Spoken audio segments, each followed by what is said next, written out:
Hello people, today I'm going to be explaining what essentially a very simple bitmap file does and looks like. Here you can see that I've already gotten a slight start on one so that I can explain to you the first portions of one. So, let's begin. Every bitmap file has two headers. It has the header of the file and it also has a DIB header. I will be calling that the dib header for this video. The first two values of the header are actually the ASCII values for B and M. If you were wondering, that actually is a cool little way of representing bitmap. So it will read this and know that the file is a bitmap file. If you were to change this to something else, it would not understand the contents of the file. So this is very important. If you look at these next 4 bytes of information, they actually will tell you the size of the file as a whole. Here we have 5A. Now 5A probably doesn't make much sense to most people. It's actually a hexadecimal value. So if you don't know hexadecimal, you might want to pull up a little converter. There are plenty of them on Google. I even have one pulled up right here, right now. Just put in your value, 5A, and you'll get a nice decimal value so you can think like a normal human being and not a computer. So, as you can see from this information given, our file size is 90. Boop. The next 4 important bytes of information that we need to know are going to be our value right here.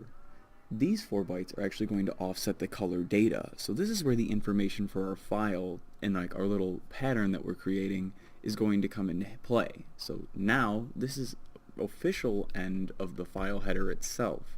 The next header we'll discuss is the dib header. Okay, so let's move on to this dib header I've been talking about.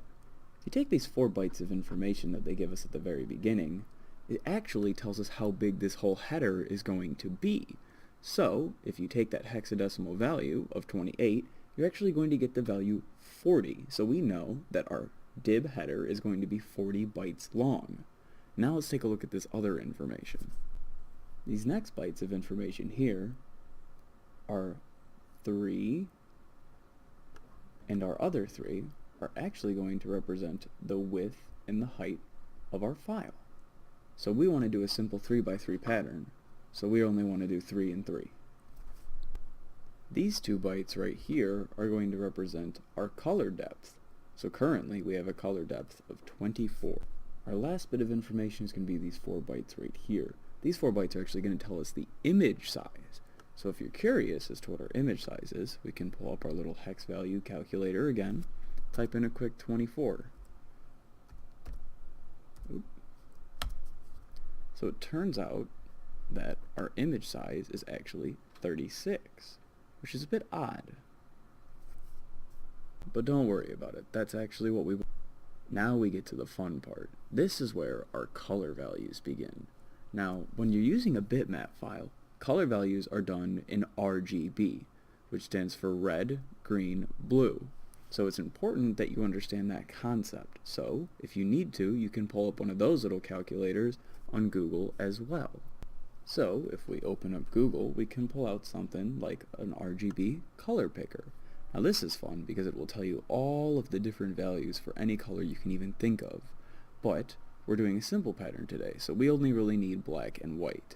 So if you look, the RGB value of black is all 0.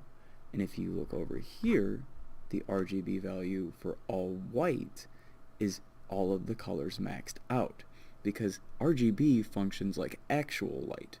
When there's the full light of every color, you get white, and then when there's no light at all, you get no color whatsoever. So now that we have that information, we can go back to our file. Alright, so let's get to work on our colors.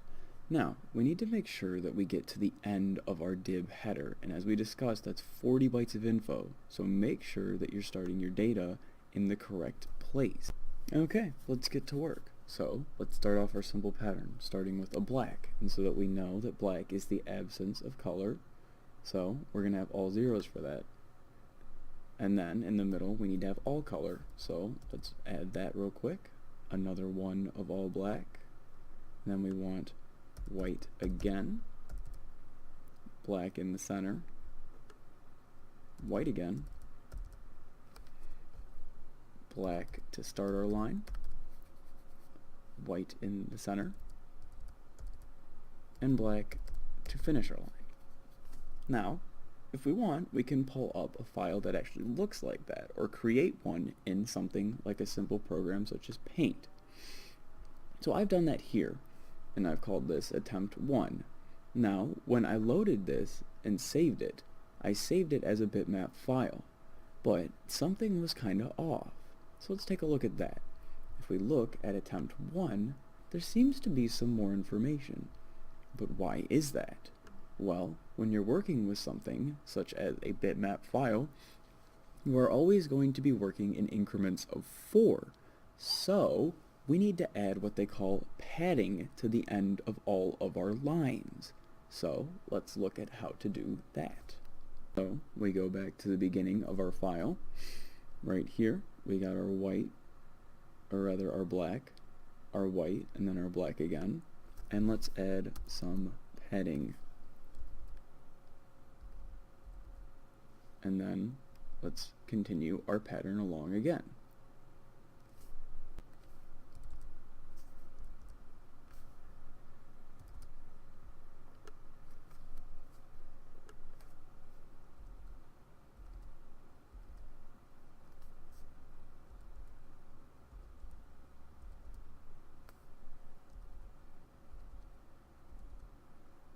Add that padding there, and then start our final line, which is going to be black again, then a white, and then one more black, and then to finish it off, we need to do our padding. Makes sense, right? So now, if we take a look, our two files actually match up, which is really good. But what if we were to move around one of the colors in our original file that we created our pattern with? How would that affect it? Because we would assume that it would read like a normal human being, but it actually doesn't. It reads quite strangely. If we take our first value in the bitmap file and we adjust it by giving this some values, and then we save that, and then reopen it in Paint,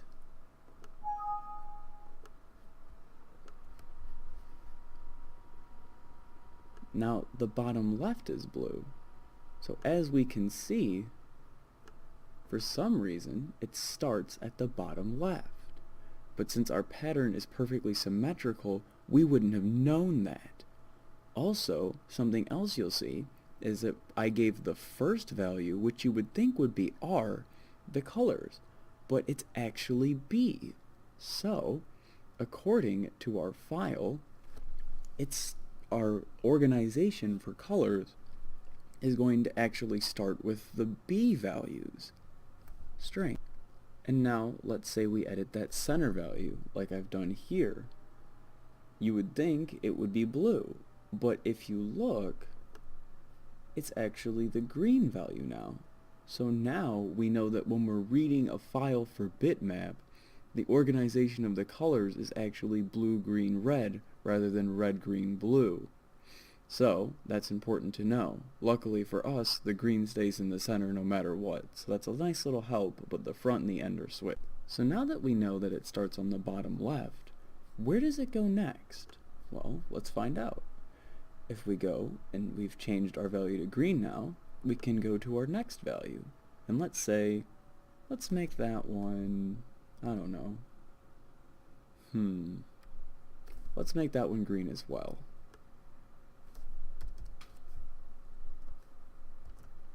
Now, we gotta go reopen that file.